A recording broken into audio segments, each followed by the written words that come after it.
Assalamualaikum warahmatullahi wabarakatuh. Halo semuanya, perkenalkan nama saya Elga Ahmad Firdaus dari kelas 12 IPS 1. Sekarang saya akan memaparkan materi mengenai akuntansi perusahaan dagang. Nah, apa itu perusahaan dagang?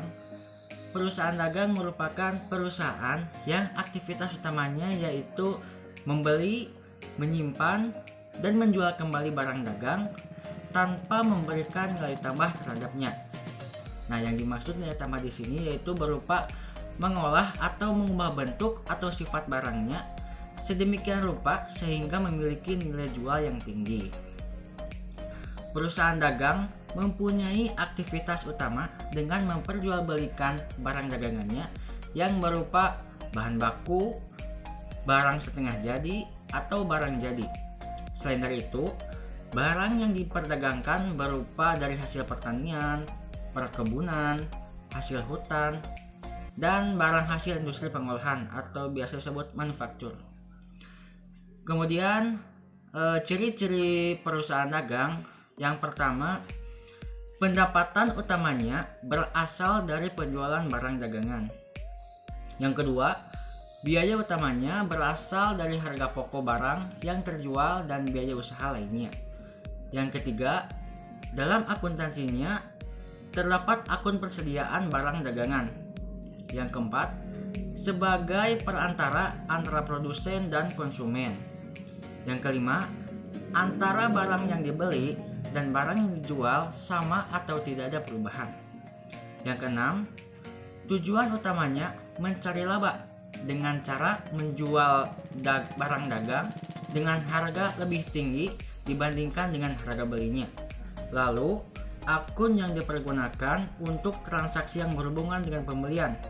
Yang pertama, pembelian untuk mencatat semua pembelian barang dagang.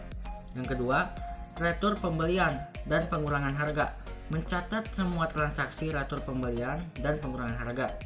Yang ketiga, potongan pembelian, yaitu untuk mencatat semua transaksi potongan pembelian. Yang keempat, beban angkut pembelian, yaitu mencatat semua transaksi pembayaran beban angkut pembelian. Kemudian akun-akun yang dipergunakan untuk transaksi yang berhubungan dengan penjualan. Yang pertama, ada penjualan untuk mencatat semua transaksi penjualan barang dagang. Yang kedua, retur penjualan dan pengurangan harga, yaitu mencatat semua transaksi retur penjualan dan pengurangan harga. Yang ketiga, potongan penjualan, yaitu mencatat semua transaksi potongan penjualan. Yang keempat, beban angkut penjualan, yaitu mencatat semua transaksi beban angkut penjualan. Nah, selanjutnya, syarat pembayaran perusahaan dagang. Yang pertama ada syarat penyerahan barang. Terbagi dua, yaitu ada FOB shipping point dan FOB destination point. Untuk FOB shipping point, syarat ini menyatakan bahwa semua beban dan tanggung jawab atas barang sudah beralih kepada pembeli sejak barang itu keluar dari gudang penjual. Semua risiko atas barang tersebut menjadi tanggung jawab pembeli. Yang kedua, FOB destination point. Artinya, tanggung jawab atas barang diserah terimakan di gudang pembeli, sehingga penjual harus menanggung beban angkut barang serta resiko sampai barang tersebut di tangan pembeli atau tempat yang disetujui bersama. Kemudian, syarat pembayaran barang.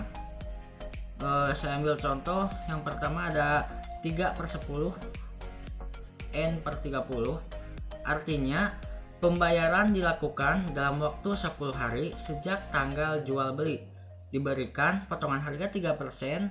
Apabila tidak memanfaatkannya, maka pembayaran selambat-lambatnya 30 hari sejak tanggal transaksi. Yang kedua ada EOM atau end of month, artinya harga neto faktur harus dibayar pada akhir bulan. Adapun mekanisme debit kredit akun dalam perusahaan dagang, yang pertama untuk pembelian, bertambah di debit, berkurang di kredit. Yang kedua, retur pembelian dan pengurangan harga, bertambah di kredit, berkurang di debit. Yang ketiga, potongan pembelian, bertambah di kredit, berkurang di debit.